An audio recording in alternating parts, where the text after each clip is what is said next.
Today, I'll talk about getting out of my comfort zone, trying new things, taking risks, and growing. I'll talk about some experiences I've had this summer working on my business and an update on my family. You're listening to the Pharmacist Voice Podcast, a journey-style podcast about my career change from pharmacist to voice actor. I'm your host, Kim Newlove. I alternate solo shows and interview shows. The solo shows are about my career change, and the interview shows feature a variety of people who use their voices to advocate, educate, or entertain. I specialize in medical narration and e-learning. If you have a project in mind, contact me through my website, thepharmacistvoice.com. Thank you for joining me for episode 32. Mark Zuckerberg once said, "The biggest risk is not taking any risk." In a world that's changing really quickly, the only strategy that's guaranteed to fail is not taking any risks. I appreciate that statement. This has been a summer to remember. My husband Nathan and I have been together for 27 years and married for 19 of those. This is the first summer he's been home in more than 20 years. For anyone new to the podcast, my husband lost his job May 1st due to a reduction in force, or RIF. He offered to take over for me with the kids and managing the house. Isn't that great? He is doing a great job. For the first time since I started my journey from pharmacist to voice actor, I've been able to work on my business full-time. After more than 2 years of training part-time in the margins, I recorded a medical narration demo on March 11th, right before my children's school district went online only due to the pandemic. I became a homeschool teacher for my 2 teenage children. I struggled to work on my business after my husband came home in the evenings. When my husband told me I could work on my business full-time, I felt like a deer in the headlights. I had goals, but I never had time to work on them aggressively. I'll get to the point quickly here. The biggest lesson I learned this summer is that working full-time as a voice actor isn't like turning a light switch on. I didn't have an agent. I wasn't on any pay-to-play sites. I was just starting to learn about direct marketing to potential clients. There was still a lot for me to learn and do. Plus, I'm still finishing my audiobook narration course with Sean Pratt. I'm scheduled to graduate September 2nd. Between May 1st and now, I have learned a lot. I got out of my comfort zone, tried new things, and took some risks. Some of the things I tried made me uncomfortable, I gotta admit, and that's okay. I grow when I'm uncomfortable. We're not talking about reckless and irresponsible. I've been selective about the opportunities I've chosen to pursue. Let me give you some examples. I'm expanding my network on LinkedIn and other social media sites. When it comes to direct marketing to potential clients, I'm new, but I'm learning. Meeting creative directors, casting directors, instructional designers, and others online and offering my services is a new experience. I'm learning what works and what doesn't work. Everyone's different, and making connections is eye-opening. One of the hardest things I do is proactive auditioning. When I meet someone I want to work with and they're interested in continuing the conversation, I offer to give them a sample of what I can do. Although they can go to my website and listen to my medical narration demo, proactive auditioning is more personal. I'm talking about making a custom sample. If someone has a website that needs an explainer video above the fold or needs to convert text to audio, I can give them a sample of what that would sound like and ideas for including it in the website.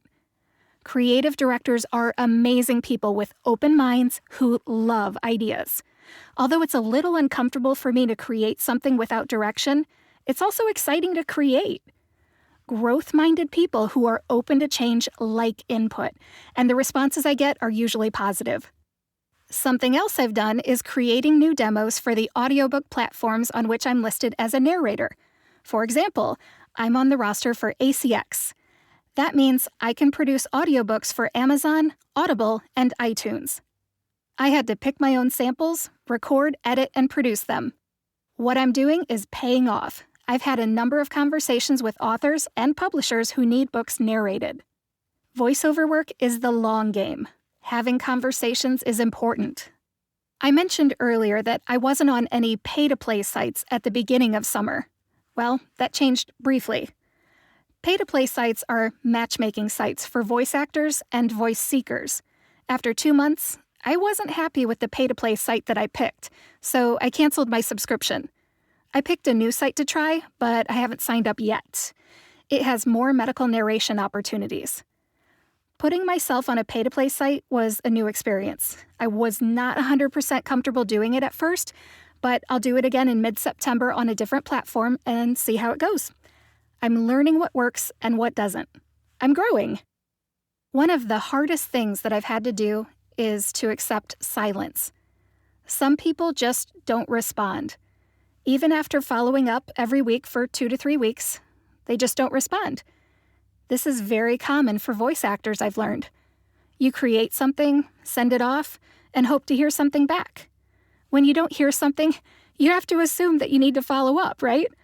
Eventually, you start making things up in your own head. Maybe they aren't interested. Maybe my email went to their junk mail. Maybe I should call. The truth is, I don't know why they don't respond, and moving on seems to be the right thing to do. I track my reach-outs, and I'll just continue to learn as I go. When I strike out, I remind myself that my voice isn't right for every job. People don't always like my ideas, and that's okay. You can be the ripest, juiciest peach in the world, and there's still going to be somebody who hates peaches. That's a quote by the entertainer Dita Von Teese. It's a gentle reminder to stay authentic to my brand and keep trying. A little bit of discomfort goes a long way in terms of personal development. Routines make us feel comfortable. That's why we do them. That's probably why we stick to our comfort zone. Staying in the comfort zone makes you feel less equipped for the unknown, though. I can remember a time when I got some really bad news at the doctor's office. It was a foot doctor. What he told me led to a big change in my life, and it took me out of my comfort zone. I messed up one of the joints in my left foot. Let's just say it was from a combination of a repetitive motion injury and some high-impact exercises. The repetitive motion injury came from wearing clip-in shoes on a stationary bike for group cycling class. The high-impact exercises were running and doing box jumps, among other things, at my local CrossFit gym. The doctor told me that if I wanted my foot to heal, I couldn't do any high-impact activities or attend group cycling classes for months. I was devastated. I asked, what can I do to stay active? If I remember right, in fact, I looked right at him and said, "Are you telling me I need to become a swimmer?" He said something like, "Yes, I think that'll work." I signed up for a lap swimming class at my local YMCA shortly after that. What I'm about to tell you is a fun little story that ends with me competing in adult swim meets and getting on the podium every time. You'll like this. Here's the story. There were 3 levels of lap swim classes at my local YMCA. On the first day, I was in the beginner class. It went really well. In fact, I got promoted to the intermediate class the same day and stayed in the water for it. The instructor wanted me to move up to the advanced class right away, but I told her I wanted to pay my dues in the minor leagues and work on stroke development. That was the right choice. Even though I was fit, I have asthma. And I had to get my lungs used to the demands of keeping my face in the water. I was a lifeguard in high school, and I could swim to save my life and someone else's, but no one ever told me I had to do 25 yards of butterfly to get there. By the way, this was in 2014. I was 36 years old, and I didn't know how to swim the butterfly. I had to learn that. I've heard it's harder to learn butterfly when you're older. I would agree with that, but I had toys to help me. I had fins, a kickboard, and a pull buoy. Getting the legs and arms ready separately really helped me. When I put them together, I was swimming the butterfly like a dolphin. With fins at first, but then, fins are like training wheels. Once you take them off and you can do it, you're set. It took me less than 8 weeks to master the butterfly. I also refined my back, breast, and freestyle strokes. I swam twice a week in the intermediate class for 8 weeks, then I graduated up to the advanced class. By the time I spent 8 weeks in the advanced class, I was one of the fastest swimmers in my class. After a total of 16 weeks of swimming, my foot healed enough for me to return to group cycling class without the special clip-in shoes that contributed to my foot injury. I stopped going to CrossFit because it aggravated the injury, but I've been swimming in its place ever since. It turns out I love swimming. With my new swim skills, I started competing in adult swim meets. My lap swim coach is a master-level swimmer and a competitor at the Senior Olympics on the national level. She's in her 60s, and in spite of being a busy mom of 9 and a grandmother to more than 40 grandchildren, she's faster than I am. She got me to compete at a local level, and I love it. It turns out that for my age group, I'm pretty fast, and I placed in the top 3 every time I competed. Then, with my newfound ability to swim, I was also able to compete in triathlons. My friend Liz told me that the hardest part of a triathlon is the swim. After joining lap swim class at the YMCA, the swim was the easiest part for me. To date, I've won first place in my age group in 2 triathlons and competed in several mini triathlons. If I hadn't tried swimming due to a foot injury, I would not have gotten in the water. If I hadn't become a swimmer, I wouldn't have tried triathlons. I was very uncomfortable swimming at first with my breathing issues and my lack of stroke development. In the end, I became a skilled swimmer and a competitor. Going outside my comfort zone took me places. I took a risk, tried something new, and grew. Just like I grow all the time on my journey from pharmacist to voice actor. As I wrap this up, I'll share a brief update on my family situation.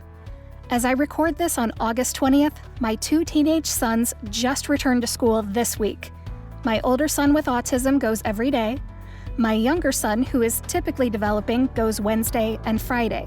The other 3 days are online from home. Perhaps the biggest news is that my husband Nathan starts a new job on August 31st.